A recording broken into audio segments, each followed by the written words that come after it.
So guys, let's talk about this URL encoding. Did you ever see any spaces or percentages or some special symbols like dollar in the URL? No, right? Because those characters are being converted into some random characters, and that is by using the URL encoding. So URL accepts only the ASCII characters. So you may have some UTF characters or some other characters. That's why you need to encode all this URL to make sure that all the characters are in the ASCII format. So if you have the UTF format, so you need to somehow encode that one, and by using this mapping table. So like base64, like any other encodings, we have these characters list. Here you can see the hash, and the encoding symbol is %23. So whenever there is a hash in the URL, it will be converted into this %23, and then that is included instead of hash, and that is being sent to the server. On the server side, the decoding will take place, and whenever the server sees this %23, it will understand this as a hash, and similarly %24 as dollar symbol. So I am at this w3schools.com website, and you can see these are the mappings between these normal special characters and these mapped values. So as you can scroll down, you can see some of the special characters, tilde symbol and open braces and etc. If any of these characters encounter in the URL, they will be converted to these percentages. So if you are using the UTF format, then the corresponding symbol will be transformed to this format.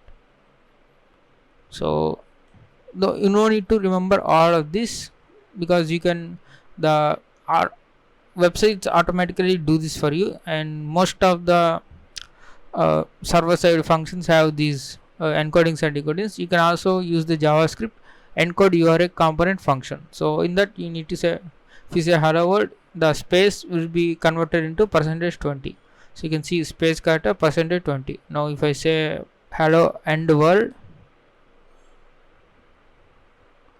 so let me URL encode, so it's turned into the %26.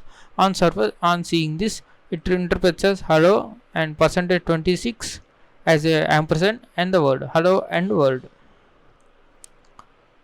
So this is the encoding and also decoding. Now let me show you another website URL. So if you type like this URL encode online, you get this website urlencoder.org. Now you can paste this URL here. Let's say https let's say google.com/html is not programming language. So I want to send this whole string into the to the server side. So that's why these spaces are not acceptable in the URL, because it will break some part, and the server did not cannot understand what the entire thing is. That's why you need to encode this. Now click on this encode. Now as you can see, https is common, and you can see instead of colon there is %3a. Now if you check this colon,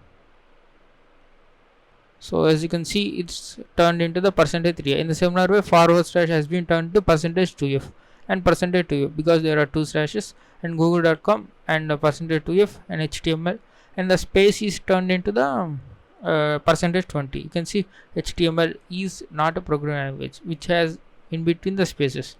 So you can also decode this one. Let me copy this. So in this website, it has also has a decoder. Click on decode and paste it in here and click decode. Now as you can see, we got the exact string we encoded previously. So you don't need to remember all these %20 or %3a etc., but you need to understand that the whole URL will be encoded in this using this mapping. And if you see any suddenly percentage or something, you might get scared, or you might get confused about how this came in my URL. So URL will be encoded and decoded at the server side.